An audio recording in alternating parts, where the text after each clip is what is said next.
के रूप में इसे हम झेल नहीं पाए और इसके कारण व्यापार पूरी तरह तबाह हो गया। बहुत सारे लोग ऐसे हैं जिन्होंने साहूकारों से लोन ले रखा है, प्राइवेट फाइनेंसर से लोन ले रखा है। वो लोग परेशान हैं कि उनका क्या होगा। कई साहूकार अब हमारे खिलाफ बोलने लगे हैं या हमारे लोगों को बोलने लगे हैं कि आप कर्जा माफी में मत जुड़ो क्योंकि आपका तो लोन माफ हो जाएगा, मेरा पैसा मर जाएगा। तो मैं आपको ये बता देना चाहता हूं कि कर्जा माफी का प्रोसेस क्या है वो समझ लो, जिससे कि तुम्हें ये जानने में आसानी होगी कि अगर जब सरकार कर्जा माफ करेगी तो किसी का पैसा मरता नहीं है। मान लीजिए आपने किसी जानकार से, किसी रिश्तेदार से 2 लाख, 4 लाख, 5 लाख रुपए लिया, जरूरत पर उसने आपकी मदद करी, अब आपका तो लोन माफ हो जाएगा और उसका पैसा मर जाएगा। ऐसा तो नहीं होना चाहिए ना यार, उसने बेचारे ने मदद करी है, क्या उसका पैसा मर जाना चाहिए? मिलना चाहिए ना। अब नियम क्या है? नियम यह है कि सरकार जब लोन माफ करती है तो जिसने पैसा लिया होता है उसका तो लोन माफ हो जाता है और जिससे लिया होता है उसका पैसा सरकार उसको दे देती है। जैसे 2 बार किसानों का लोन माफ हुआ, 1991-92 में लोन माफ हुआ, उसके बाद 2008 में माफ हुआ। अभी भी कई राज्यों ने कई जगह 1 लाख रुपए, कई जगह 2 लाख रुपए लोन माफ किया किसानों का। अब किसानों का तो लोन माफ हो गया, बैंक का पैसा डूब जाए तो बैंक डूब जाएगा, बैंक बंद हो जाएगा। तो क्या करा सरकार ने? सरकार ने बैंक का पैसा दे दिया और किसान का लोन माफ हो गया। तो पहली बात तो जब सरकार लोन माफ करती है तो किसी का पैसा डूबता नहीं है, ये बात समझनी है। दूसरा, अगर आपने किसी से पैसा लिया, कैसे साबित होगा आपने पैसा लिया या उसने दिया है? आपके पास कोई ना कोई प्रूफ होना चाहिए, रिटर्न में कोई ना कोई इंफॉर्मेशन होनी चाहिए। अगर आपने प्राइवेट फाइनेंसर से पैसा लिया, ब्याज पर पैसा लिया है, तो अगर आप उसका ब्याज उसको दे रहे हैं तो कोशिश करिए 1-2 किस्त ब्याज की उसके अकाउंट में डाल दीजिए, पेटीएम में डाल दीजिए। आपके पास कोई डिटेल होनी चाहिए, क्योंकि कल जब सरकार बुलाएगी तो कहीं ऐसा ना हो व्यक्ति झूठ बोल दे, आपको 2 लाख रुपए दिया और आपको बोले 10 लाख रुपए दिया है। आप कैसे साबित करोगे? और रूल है उसके भी, 2% से ज्यादा ब्याज कोई नहीं ले सकता। मासिक 2% और सालाना 24% ज्यादा ब्याज नहीं हो सकता है। और अगर उसके पास लैंडिंग का लाइसेंस नहीं है, यानी उसके पास लाइसेंस नहीं है, तो वो उधार नहीं दे सकता पैसा। अगर कोई प्राइवेट भी ऐसा काम करता है तो वो इलीगल माना जाएगा। आरबीआई की गाइडलाइंस है, आरबीआई कहती है कि आपने अगर लोन लिया है तो आपने कोई गुनाह नहीं किया, कोई क्राइम नहीं किया है। अगर मान लीजिए आपने बैंक से लोन लिया, बैंक ने आपको ऐसे लोन नहीं दिया होगा, बैंक ने आपका सिविल चेक किया होगा, आपका रिकॉर्ड चेक किया होगा, आपके डॉक्यूमेंट्स लिए होंगे, तभी बैंक ने आपको लोन दिया ना। अच्छा, जब लोन दिया तो आपकी स्थिति अच्छी होगी तभी लोन दिया। आज स्थिति खराब हो गई, अब बैंक को कोई सपना नहीं आएगा कि यहां मुरादाबाद में एक व्यक्ति ऐसा है जिसकी तब स्थिति अच्छी थी और आज खराब है। बैंक को कैसे पता चलेगा? बैंक को आपको बताना पड़ेगा। बड़े लोगों का लोन जो माफ हो जाता है वो कैसे हो जाता है? जब बड़े लोगों के ऊपर कोई आपदा आती है, वो किस्त नहीं भर पाते हैं या उन्हें कोई दिक्कत आती है, वो दिक्कत आने से पहले ही बैंक में जाकर के अपनी बात कह देते हैं, रिटर्न में दे देते हैं। और बैंक क्या कर सकता है? आरबीआई की गाइडलाइन से समझो इस बात को, 2 बार आप अपने लोन को रीस्ट्रक्चर करा सकते हो। रीस्ट्रक्चर का क्या मतलब होता है? या तो आप अपनी ईएमआई को कम करवा लो या ड्यूरेशन को बड़ा करा लो, ड्यूरेशन को छोटा करा लो। 2 बार कर सकते हो ऐसा। मान लीजिए जब आपने लोन लिया, आपकी स्थिति ठीक थी, आपने 50,000 रुपए महीने की किस्त बंधवा दी, गाड़ी का लोन, घर का लोन, बच्चे की पढ़ाई का लोन, जो भी लोन लिया, लोन कोई सा भी हो। आज आपका व्यापार रह गया आधा, अब आप 50,000 नहीं पे कर पा रहे, 20,000 की आपकी कैपेसिटी है कि मैं 20,000 रुपए दे दूंगा, 30,000 रुपए दे दूंगा। अब आप क्या करो? बैंक में जाओ, बैंक को बोलो भाई मैंने जब लोन लिया था तो मेरी स्थिति ऐसी थी, आज मेरी स्थिति खराब है, मेरे लोन को रीस्ट्रक्चर किया जाए आरबीआई की गाइडलाइंस के हिसाब से। बैंक पूछेगा कितना दे सकते हो आप बोलोगे मैं 20,000 दे सकता हूं। बैंक कहेगा नहीं 20 तो नहीं, मैं 25 कर दूंगा, 30 कर दूंगा, कहीं ना कहीं हो जाएगा। मानो 50,000 से आपका 25,000 हो गई किस्त। अब वो कहेगा जी आपका जो 10 साल बचे हैं वो 10 नहीं देने, आपने 15 देने हैं। कोई बात नहीं, कम से कम डिफॉल्ट नहीं करोगे। क्योंकि एक बहुत बड़ा नेक्सस चल रहा है, वो जानबूझ करके चाहते हैं कि आपकी प्रॉपर्टी, आपका घर, आपकी गाड़ी, जो चीज भी गिरवी रखी गई है, उसे किसी ना किसी रूप में कब्जा कर लिया जाए। एक बहुत बड़ा नेक्सस चल रहा है, बहुत बड़ा एक जाल बना रखा है, आम इंसानों की प्रॉपर्टी को हड़पने का लिए बना रखा है। बैंक मैनेजर भी इसमें इन्वॉल्व है। अभी मैं गया वेस्ट बंगाल, एक व्यक्ति आए 80 साल की उम्र, आकर के रोने लगे मेरे सामने, कहते साहब मैंने 4.5 करोड़ रुपए का लोन लिया था, आज बढ़ा बढ़ाकर उन्हें 6.5 कर दिया और मेरी 15 करोड़ की प्रॉपर्टी बैंक ने कब्जा कर दी। कह रहे मैं कह रहा था भाई मुझे समय दे दो, मैं प्रॉपर्टी बेच करके आपका पैसा भी दे दूंगा, मेरी प्रॉपर्टी बच जाएगी। नहीं सुन रहा है, जबकि क्योंकि आप अवेयर नहीं हो। आरबीआई भी कहता है आप जागरूक बनिए, अपने अधिकारों के बारे में जानिए। आपने लोन लिया और आज आप लोन नहीं चुका पा रहे, इसमें आपकी गलती नहीं है। कोई भी व्यक्ति अपने आप को दोषी ना ठहराए, अपने आप को दोष ना दे, इसमें आपकी गलती नहीं है। इसके लिए सरकार की गलत नीतियां जिम्मेदार हैं और सरकार की गलत नीतियों की सजा अपने आप को नहीं देनी है। सरकार के ही आंकड़े हैं, पिछले 5 वर्ष में 50,000 ज्यादा व्यापारियों ने कर्जे कारण आत्महत्या करी। पिछले 1 वर्ष में 20,000 ज्यादा लोग आत्महत्या कर चुके हैं साहब। और कर्जा क्या है? एक ऐसी बीमारी है, सहा भी ना जाए और कहा भी ना जाए। किसको कहे जा करके? जिसको कहेगा उसके सामने अपनी इज्जत खराब हो जाएगी। और मैं सच्चाई बता रहा हूं, कोई मदद करने नहीं आता साहब। अगर किसी को यह पता चल जाए कि आपकी आज स्थिति खराब है, कोई आपसे रिश्तेदारी नहीं करेगा, रिश्तेदारी बताएगा नहीं, आपके साथ खड़ा नहीं होगा। ये दुख की बात है। जबकि सरकारों को हम टैक्स देते हैं, सरकारों को अलग अलग तरह से मदद करते हैं, व्यापारी रोजगार देकर के सरकारों की मदद करता है। सरकारें जिन्हें रोजगार नहीं दे पाती, उन्हें व्यापारी रोजगार देता है। अगर आप छोटा मोटा भी व्यापार चलाते होगे तो 2 4 5 लोगों को नौकरी पर रखा होगा आपने, आपके पास ड्राइवर होगा, काम करने वाले लोग होंगे। आप सरकार के लिए जीएसटी कलेक्ट करके दे रहे हैं। आज जब आपकी स्थिति अच्छी है तो सरकार टैक्स भी मांगती है, इनकम टैक्स भी मांगती है, जीएसटी मांगती है। जब स्थिति खराब हो गई, सरकार कोई मदद करने नहीं आती। क्यों नहीं आ पा रही? 2 कारण। एक तो हमारी बात सरकार तक पहुंचाने वाला कोई मीडियम नहीं है। जैसे बड़े लोगों की बात पहुंच जाती है, आम इंसानों की बात कोई नहीं पहुंचा पा रहा। इसलिए मैंने तय क्या किया, मैं आप सबकी बात सरकार तक पहुंचा रहा हूं। जिन लोगों ने भी फॉर्म भरा है उन सभी का रजिस्ट्रेशन नंबर मिलेगा। उन सबकी फाइल या तो वित्त मंत्रालय भेजी गई है या पीएमओ भेजी गई है। मैं आपको आज रजिस्ट्रेशन नंबर देकर के जाऊंगा ताकि आपको पता रहे कि मेरा रजिस्ट्रेशन नंबर ये है। अगर बैंक से कम्युनिकेशन करना है तो बैंक में वो नंबर बताना कि जी मेरी वित्त मंत्रालय में फाइल गई है, ये मेरा नंबर है। जब तक वहां से जवाब नहीं आता तब तक कम से कम मुझे परेशान मत करो। फिर भी किसी का कोई नोटिस आया हो, बैंक से नोटिस आ जाते हैं। कईयों का चेक बाउंसिंग का केस चल रहा है, 138 का नोटिस आया होगा। किसी तरह का भी कोई लीगल नोटिस आया, बैंक से आया, कोर्ट से आया, वकील से आया, उस नोटिस के बारे में भी जान लो। 3 तरह के नोटिस जनरली बैंक से आते हैं। पहला नोटिस आता है अक्सर बैंक से। कैसे पता चलेगा बैंक का नोटिस है? बैंक का नाम लिखा होता है ऊपर। अगर नोटिस पर बैंक का नाम लिखा है, बैंक की मोहर है, बैंक का लोगो लगा हुआ है, जिस बैंक से आपने लोन लिया है, यानी वो नोटिस बैंक से आया है। अगर उस पर एडवोकेट लिखा हो, हिंदी में वकील लिखा हो, अधिवक्ता लिखा हो, तो इसका मतलब ये वकील का नोटिस है। अगर उसमें लिखा हो अदालत, न्यायालय, कोर्ट, तो वो कोर्ट का नोटिस है। जवाब कैसे देना है? बैंक के नोटिस के जवाब के लिए किसी वकील की जरूरत नहीं होती। बैंक का नोटिस का जवाब आप डायरेक्ट दे सकते हैं, रिटर्न में दे सकते हैं। वकील के थ्रू देना चाहे तो भी दे सकते हैं, लेकिन डायरेक्ट दे सकते हैं। वकील का नोटिस अगर आ गया तो आप कोशिश करो किसी वकील के थ्रू जवाब दिलवाओ, क्योंकि वकील लीगल टर्म समझेगा, क्या क्या केस बन सकता है, कौन सी धाराएं बन सकती है। वकील जवाब देगा और आपकी जैसी स्थिति बनी है वो सारी स्थिति उसमें लिखेगा। अगर आया नोटिस कोर्ट से, तो चाहे लोक अदालत का नोटिस हो या किसी और कोर्ट का नोटिस हो, कोर्ट के नोटिस पर खुद जाओ। वकील से ज्यादा अच्छी तरह तुम अपनी बात रख सकते हो। और भारत का संविधान हम सबको अपनी पैरवी करने की इजाजत देता है। आप जाकर के अपनी बात रखो। जज भी इंसान है, भागना नहीं है। कई लोग लोक अदालत का नोटिस आता है भाग जाते हैं, उन्हें लगता है पता नहीं क्या हो जाएगा। और कई एजेंट जो है, रिकवरी वाले जो हैं, वो धमकी देते हैं, अब तेरे को कोर्ट का नोटिस आ गया, अभी तेरी प्रॉपर्टी जब्त हो जाएगी, तेरे को जेल हो जाएगी। किसे सलाह लेते हैं? वो भी पढ़े लिखे लोग नहीं है, उन्हें पता ही नहीं कि लोक अदालत क्या है। लोक अदालत म्यूचुअल कंसेंट की अदालत है। एक ऐसी जगह है जहां दोनों पार्टियां बैठ करके समझौता करती है। वहां आप जाएं या ना जाएं आपकी मर्जी होती है। अगर नहीं जाते तो भी कोई केस नहीं बन सकता, और जाकर के अगर आप सेटलमेंट नहीं कर पा रहे हैं, स्थिति नहीं है, तो भी आपको जबरदस्ती नहीं कर सकते वो लोग, क्योंकि आपको अपने अधिकारों के बारे में नहीं पता है, इसलिए वो लोग आपको डरा रहे हैं। किसी से डरने की जरूरत नहीं है। कोई धमकी देता है, गाली गलौज करता है, बदतमीजी करता है, उसकी कॉल रिकॉर्ड करो। सबके पास स्मार्टफोन होते हैं, अपनी कॉल रिकॉर्ड करो। अगर फोन पर आ रहा है, सामने आया घर पर, वीडियो रिकॉर्ड करो, वीडियो रिकॉर्ड करके भेजो। आपके पास क्या अधिकार है? अगर कोई आपकी मानहानि करता है, आपको गाली गलौज करता है, बदतमीजी करता है, तो आप उसके ऊपर मानहानि का केस कर सकते हैं। 2 साल तक की सजा मिलेगी उसको, और आप कंपनसेशन भी ले सकते हैं। आप क्रिमिनल नहीं हो यार। समस्या क्या आ रही है? हमें लग रहा है हम किस्त नहीं भर पा रहे, हम भाग जाते हैं, हम नोटिस नहीं लेते, नोटिस का जवाब नहीं देते। कई लोग आते हैं मेरे पास, नोटिस खोलकर भी नहीं देखते क्या लिखा है। अरे कोई फांसी नहीं हो जाएगी यार। डरने से, घबराने से क्या होगा? वो तुम्हें और डराएंगे। वो तो यही चाहते हैं ना कि तुम डर जाओ और डर के मारे उनके पैसे भी दे दो और तुम डरते रहो।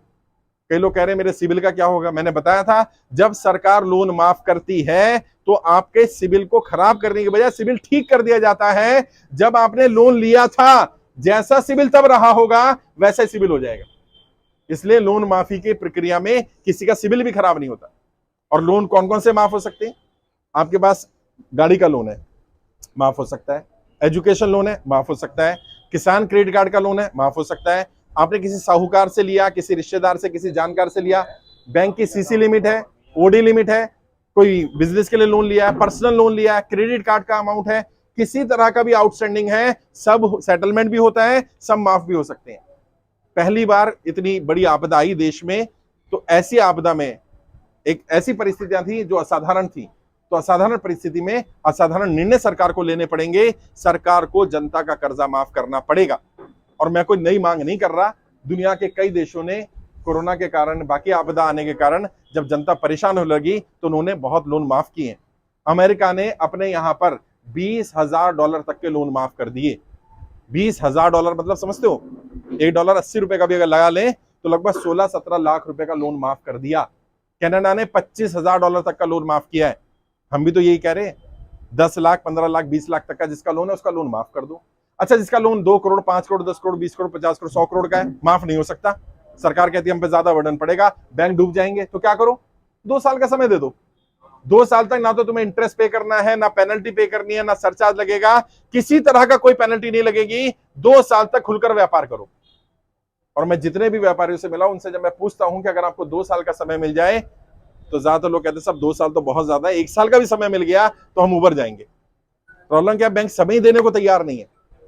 तो आप क्या कर सकते हो, 2 बार तो लोन को रिस्ट्रक्चर करा सकते हो। एक होता है लीन पीरियड। लीन पीरियड समझो क्या है, अमीरों को मिलती है सारी फैसिलिटी। लीन पीरियड क्या होता है, ऐसा समय जिसमें आप किसी कारण से आर्थिक स्थिति खराब होने के कारण किस्त नहीं भर पा रहे हैं, उसको लीन पीरियड कहा जाता है। कितने समय तक हो सकता है, 6 महीने से लेकर 2 साल तक का समय हो सकता है, डिपेंडिंग अपॉन कि आपकी बैंकिंग कैसी रही है। आपका अगर पुराना बैंक से ट्रैक अच्छा रहा हो, जिसने लगातार ईएमआई भरी हो और उसकी आर्थिक स्थिति खराब होने से पहले, ईएमआई बाउंस होने से पहले उसने बैंक को सूचित कर दिया हो, तो बैंक आपको वो लीन पीरियड दे सकता है। 6 महीने से लेकर के 2 साल तक का पीरियड दे सकता है, जिसमें 2 फैसिलिटी या 2 कैटेगरी है। एक कैटेगरी है कि मैं इंटरेस्ट पे करूंगा सिर्फ, तो उसमें क्या होगा, जो आपका उस महीने का इंटरेस्ट होगा वो पे कर दो। मान लो आपकी ईएमआई जा रही है 50,000 की, इंटरेस्ट कितना बनेगा उस पर, मुश्किल से 2,500-3,000 रुपए। बैंक कहेगा आप 3,000 रुपए महीना पे करो, बाकी आपको कुछ नहीं पे करना 1 साल तक या 6 महीने तक। दूसरा, आप कह सकते हो मैं इंटरेस्ट भी पे करने की स्थिति में नहीं हूं, तो लीन पीरियड में क्या होगा, आपका इंटरेस्ट इकट्ठा होता रहेगा और जब आप पे करना शुरू करोगे तो वो इंटरेस्ट भी थोड़ा थोड़ा पुराना वाला भी लिया जाएगा। जितने समय के लिए आप ईएमआई के लिए लीन पीरियड लेते हो, उतने ही समय की ईएमआई बढ़ जाएगी। मानो आपने 6 महीने के लिए लिया, 6 महीने पे नहीं करा, तो अगले 6 महीने ऐड होंगे। ऐसा नहीं होगा कि बैंक 2 साल ऐड कर देगा, जैसा कोरोना में किया, मोरेटोरियम दे दिया 3 महीने का। किस्तें पता है कितनी बढ़ा दी, 3 महीने की 12 किस्तें बढ़ा दी, 15 किस्तें बढ़ा दी। ये नहीं कर सकता बैंक। और अपने अधिकारों के बारे में जानो, प्लस बैंक से अपनी जानकारी इकट्ठा करो, पता करो कि बैंक के साथ जो आपका डील चल रहा था किस स्तर पर डीलिंग चल रहा था, कितना रेट ऑफ इंटरेस्ट था, कितना आपने प्रिंसिपल अमाउंट लिया था, कितना आपने इंटरेस्ट पे कर दिया, अभी वर्तमान स्थिति क्या है, कितना समय और देना है, कितना लोन बाकी है। समय समय पर बैंक से जानकारी लेते रहा करो, वरना बैंक आपके साथ फ्रॉड कर सकता है। बताएगा नहीं बैंक। कई लोगों ने बताया मेरी ईएमआई जो थी वो 50,000 थी, 70,000 कर दी। बैंक कहता है जी रेपो रेट बढ़ गया। और भाई कितना बढ़ गया, और मेरा इंटरेस्ट रेट फ्लोटिंग था या फिक्स था? अगर आपका फिक्स था तो उसमें तो वैसे ही नहीं कर सकता, फ्लोटिंग में तो फिर भी कम ज्यादा होता रहता है, फिक्स वाले में नहीं चेंज कर सकता है। तो बैंक से जाकर के देखो, और अपना जितना भी रिकॉर्ड अभी तक आपने ईएमआई पे करी है वो भी बैंक से निकलवा सकते हो।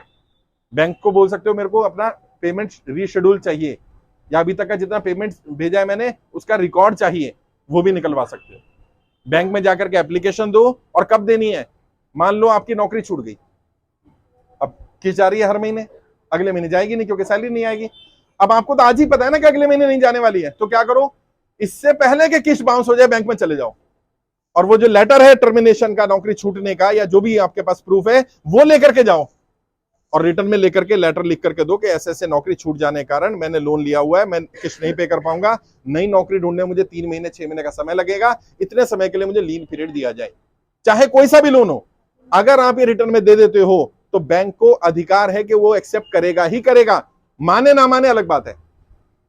आपकी एप्लीकेशन लेने के लिए बैंक मना नहीं कर सकता। अगर कोई बैंक मना करता है, बैंक की भी वीडियो बना लो, लाइसेंस कैंसिल हो जाएगा। अभी हमने कई बैंकों के मैनेजर्स की नौकरियां छुटवाई हैं, बहुत सारी एनबीएफसी को बंद करवाया है, बहुत सारे रिकवरी एजेंसियां बंद हो गई हैं, क्योंकि प्रॉब्लम क्या है, आपको अधिकार ही नहीं पता। और इन्होंने क्या कर रखा है, बकेट 1 बकेट 2 अलग अलग कैटेगरी बना लेते हैं। मानो आपकी एक ईएमआई बाउंस होगी तो बकेट 1 में डालेंगे। बकेट 1 क्या है? इसमें किसी एजेंसी को काम दिया जाएगा, जो लड़का या लड़की आपको कॉल करेगा कि जी मैं बैंक से बोल रहा हूं, आपकी ईएमआई बाउंस हो गई है, ईएमआई भर दीजिए। अगर आप 1 महीना और नहीं भरोगे तो बकेट 2 में डाल देंगे। ये क्या होता है? ये थोड़े बदमाश टाइप के, बदतमीज टाइप की एजेंसियां होती हैं, ये गाली गलौज करने लगती हैं। और कई जगह तो ऐसी महिलाओं को बैठा रखा है जो सीधा माँ बहन की गालियां देने लगती हैं। और इंसान आत्महत्या जो कर रहे हैं ना, एक बड़ा कारण यही है। लोग कर्जे के कारण आत्महत्या नहीं कर रहे हैं, कर्जे के बाद ये बदनामी हो रही है, इसके कारण लोग आत्महत्या कर रहे हैं। और मध्य प्रदेश में मैं गया, वहां पता है क्या चल रहा है? वहां पर समस्या ये आ रही है कि लोग साहूकार से पैसा ले लेते हैं और साहूकार कहता है कि अगर आप किस्त नहीं पे कर पा रहे तो अपनी बहन को, अपनी बेटी को, अपनी बीवी को भेजो मेरे पास। बहन बेटियों की इज्जत के साथ खिलवाड़ हो रहा है साहब। समस्या क्या? सरकार को ये सब बातें नहीं पता। कौन बताएगा? आप और हम बता सकते हैं। मैं आपकी लड़ाई लड़ रहा हूं और मैं आपसे फिर वादा कर रहा हूं, जो बार बार मैं बोलता हूं, एक एक व्यक्ति का 1-1 रुपया कर्जा माफ करवाया जाएगा। या तो सरकार को कर्जा माफ करना पड़ेगा, या फिर ऐसी सरकार लेकर के आएंगे जो सबसे पहले जनता कर्जा माफ करे। जो सांसद, जो नेता जनता के साथ नहीं है, अब जनता उसका साथ नहीं देगी। और तुम्हें भी ये काम करना पड़ेगा। जाति धर्म से ऊपर उठना पड़ेगा। हमारी जाति एक ही है, क्या? कर्जे वाले हैं भैया। हमारा धर्म एक ही है, कर्जे वाले हैं। क्योंकि वो करेंगे, तुम्हें धर्म के नाम पर लड़ाएंगे, जाति के नाम पर लड़ाएंगे, तुमने कर्जे पर अड़े रहना है। भैया हमारा कर्जा माफ करोगे, हम आपका साथ देंगे। हमें क्या मिल रहा है? तुम सरकारें बना लेते हो, हमें लड़ा लेते हो, लेकिन हमें क्या मिल रहा है? और हम किसी नेता, किसी पार्टी के विरोधी भी नहीं है। जो जनता का साथ देगा हम उसके साथ खड़े। आपके सभी सांसदों से, देश के 543 सांसद हैं, सभी सांसदों को पत्र भेजे गए हैं। सभी सांसदों से उनकी राय मांगी जा रही है कि वो जनता की कर्जा माफी का साथ है या विरोध कर रहे हैं। जो सांसद कहेंगे हम साथ हैं, उन्हें मैं बता रहा हूं अगला क्या करना है हमें। वो संसद में ये मुद्दा उठाएं। मानसून सत्र आने वाला है, मानसून सत्र में संसद में ये मुद्दा उठना चाहिए। अभी तक 540 में से 6 सांसदों के जवाब आए हैं और हम सबके लिए खुशी की बात यह है 6 के 6 सांसदों ने कहा है जनता का कर्जा माफ होना चाहिए। ये हमारे लिए बड़ी बात है। 6 के 6 सांसदों ने कहा, यानी कि भारतीय की भारतीय की 2-3 बातें और जल्दी से जल्दी बता देता हूं। वो सांसद क्यों कह रहे हैं? अच्छा, उसमें 2 भाजपा के भी सांसद हैं, ऐसा नहीं एक पार्टी के लोग हैं। 2 भाजपा के सांसद हैं, कांग्रेस के सांसद हैं, एनसीपी के सांसद हैं, झारखंड के सांसद हैं, सबने समर्थन किया है। कारण क्या है? क्योंकि उन्हें तुम्हारे बीच में आना पड़ेगा वोट लेने अगले साल, और तुम्हें भी यही काम करना है। वो सांसद जो भी राय देगा उसके पोस्टर लगवाऊंगा तुम्हारे मुरादाबाद में। तुम्हारा सांसद कौन है? एसटी हसन। अगर एसटी हसन साहब ने कहा कि मैं जनता की कर्जा माफी में उनके साथ हूं तो पोस्टर लगवाएंगे, अगर कहा नहीं हूं तो पोस्टर लगवाएंगे, और फिर जनता तय करेगी कि जनता उनके साथ है कि नहीं है। और अभी हम एक डेलीगेशन भी भेज रहे हैं मुरादाबाद में, सांसद जी के यहाँ 100 लोगों को भेजेंगे। तुम में से जो लोग बात रख सकते हो अपनी सांसद के यहाँ, वो जाना।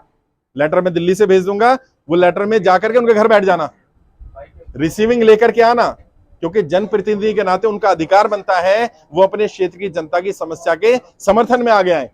लेटर में यही लिखा है कि सांसद जी, मुरादाबाद में इतने लोग कर्जे के कारण परेशान हैं, क्या आप इनकी आवाज उठाने को सदन में तैयार हो कि नहीं हो?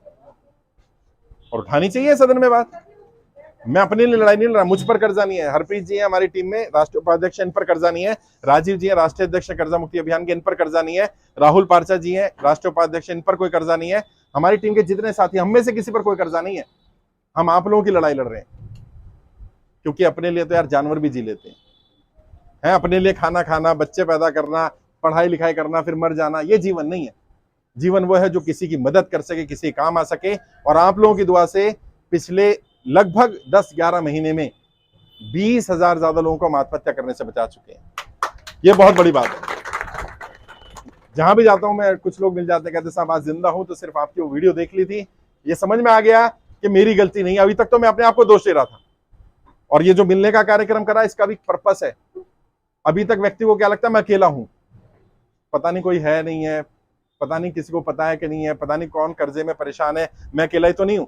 जब इतने लोग आकर के मिलते हैं और जब आपस में बातचीत करते हैं, आज तुम्हारा व्हाट्सएप ग्रुप भी बना दूंगा, एक आपस में कनेक्ट रहो। और देखो यहाँ 70-80 लोग हो, अगर मानो किसी एक के यहाँ, भाई के यहाँ कोई आया परेशान करने, रिकवरी वाला, सब पहुंच जाओ। हिम्मत नहीं होगी दोबारा आ जाए। इकट्ठे रहना पड़ेगा, अपनी लड़ाई नहीं लड़नी, सबकी लड़ाई लड़ो। मैं यही कर सकता था, मैं तुम्हें जोड़ सकता था, जोड़ दिया मैं तुम्हें। जुड़े रहना। कोई जाति की बात करे, धर्म की बात करे, तुम तुरंत बोलना कर्जा माफ कर रहा है क्या।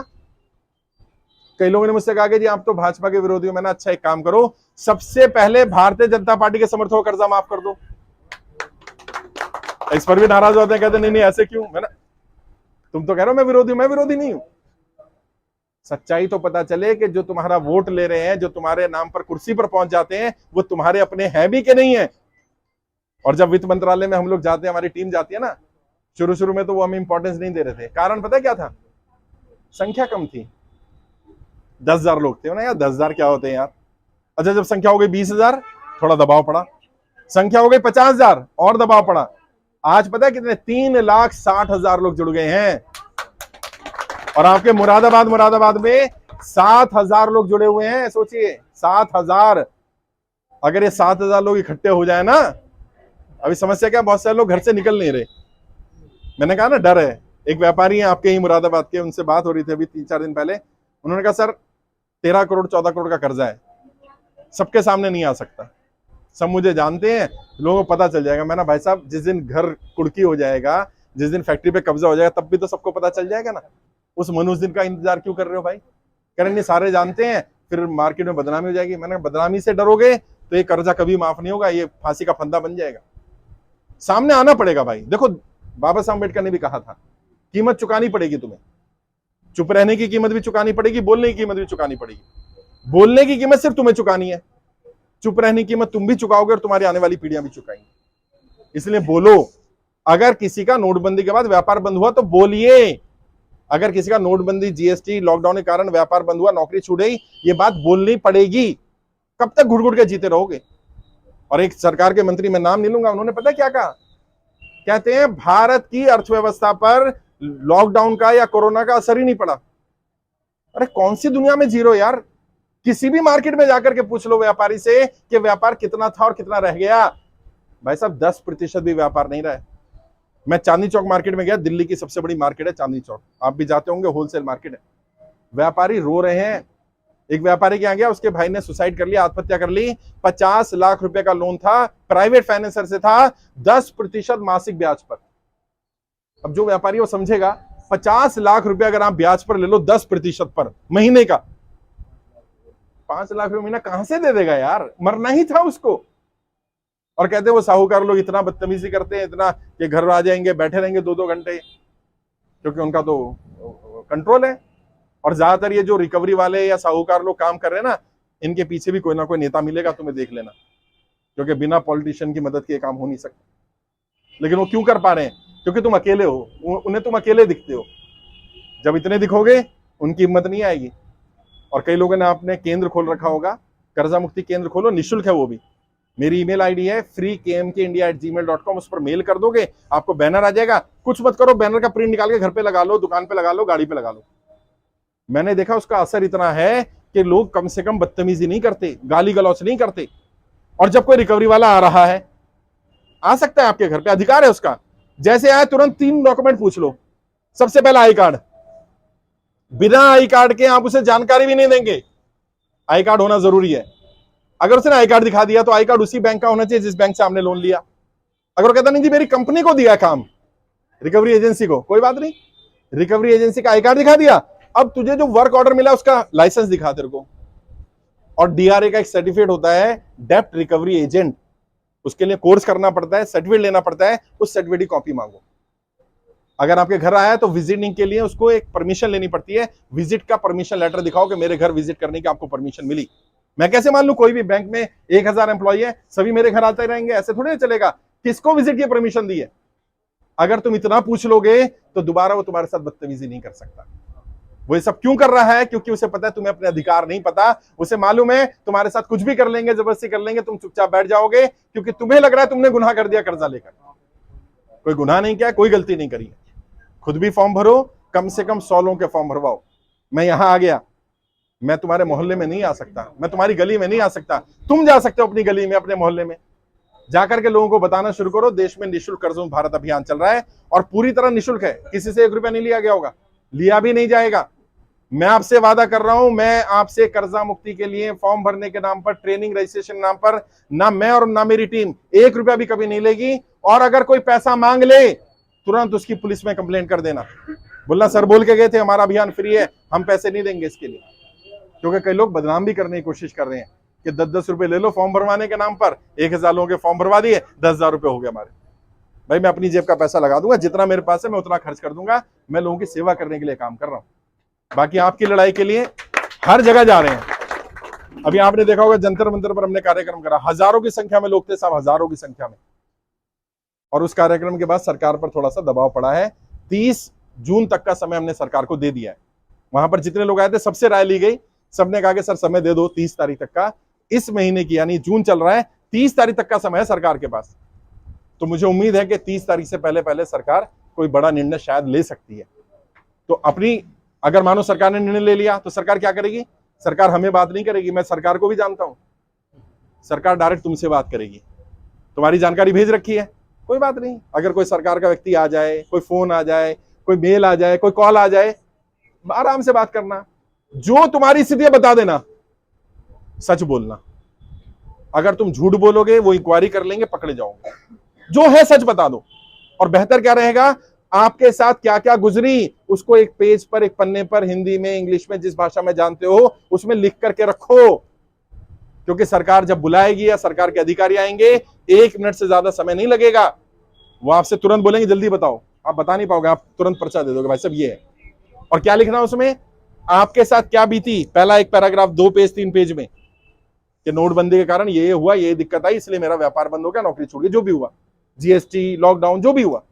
दूसरा, अब आपकी स्थिति क्या है, किस पर पे कर पा रहे हो कि नहीं पे कर पा रहे हो, भर पा रहे हो लेकिन दिक्कत आ रही है, नहीं भर पा रहे हो, घर में कमाने का कोई और साधन है कि नहीं है, उसके बारे में लिखो। और तीसरे कॉलम में लिखो, तीसरे पैराग्राफ में, सरकार से क्या मदद चाहिए, ये जरूर लिखना। क्योंकि उन्हें पता नहीं चलेगा तुम चाहते क्या हो। क्या मदद मांग सकते हो, या तो बोलो भाई मेरा लोन माफ कर दे, पहला लाइन तो यही लिखनी है सबने कि मेरा लोन, जैसे अमीरों का लोन माफ किया जाता है, मेरा भी माफ कर दो। गौतम अदानी जी का 12,770 करोड़ रुपए का लोन अंडरराइट किया गया है, ऐसे मेरा लोन भी अंडरराइट कर दो। अगर नहीं माफ कर सकते तो दूसरा क्या कर सकते हो, कम से कम 2 साल का समय, सभी लोग 2 साल ही लिखना। तो पता चला एक ने लिख दिया 6 में रह दे दो, एक ने लिख दिया 1 साल दे दो, 2 साल लिखना, चाहे वो समय आपको 1 साल ही दे। सबने ये बोला या तो 2 साल का समय दे दो या फिर मेरा लोन माफ कर दो। और अगर वो भी ना कर पाओ तो कम से कम जो इंटरेस्ट, पेनल्टी, सरचार्ज लगा वो तो हटा दो और मेरे लोन को रीस्ट्रक्चर कर दो, उतना ईएमआई बना दो जितना ईएमआई मैं आराम से पे कर पाऊं। इतना काम सरकार जरूर कर सकती है। मुझे ये विश्वास है कि सरकार जिस भाषा को समझती है वो भाषा उन्होंने सुन ली। सरकार को एक ही भाषा समझ में आती है, भीड़, लोग। जंतर मंतर पर उन्हें लोग दिख गए। यहाँ जितने भी लोग आते हैं, यहाँ एलआईओ भी होगा, लोकल इंटेलिजेंस ऑफिसर आते हैं, पुलिस वाले आते हैं, वो इन्फॉर्मेशन लेकर जाते हैं, सारी जानकारी सरकार तक पहुंच रही है, मैं कहां कहां जा रहा हूं, किस किस से मिल रहा हूं, क्योंकि मैं कुछ गलत नहीं कर रहा।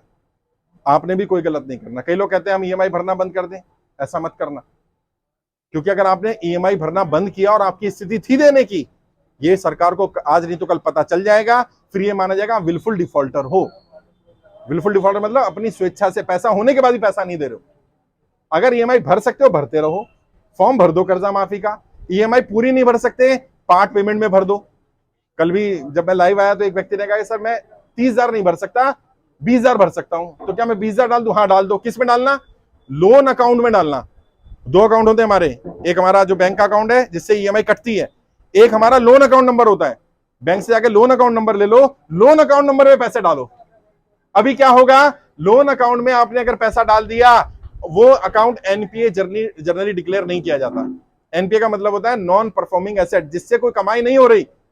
इसमें चाहे कम हो रही है लेकिन कमाई तो हो रही है ना, तो बैंक एनपीए नहीं करेगा। और बैंक जानबूझकर एनपीए भी नहीं करना चाहता। कारण क्या है, अगर बैंक अपने ज्यादा अकाउंट एनपीए कर देगा तो शेयर मार्केट में बैंक की वैल्यू गिर जाएगी, शेयर की वैल्यू गिर जाएगी, तो बैंक भी जल्दी से एनपीए नहीं करना चाहता। इसका फायदा उठा सकते हो। तो क्या करो, लोन अकाउंट नंबर में थोड़ा थोड़ा अमाउंट डालते रहो। अच्छा जब ज्यादा आ जाए ज्यादा डाल दो।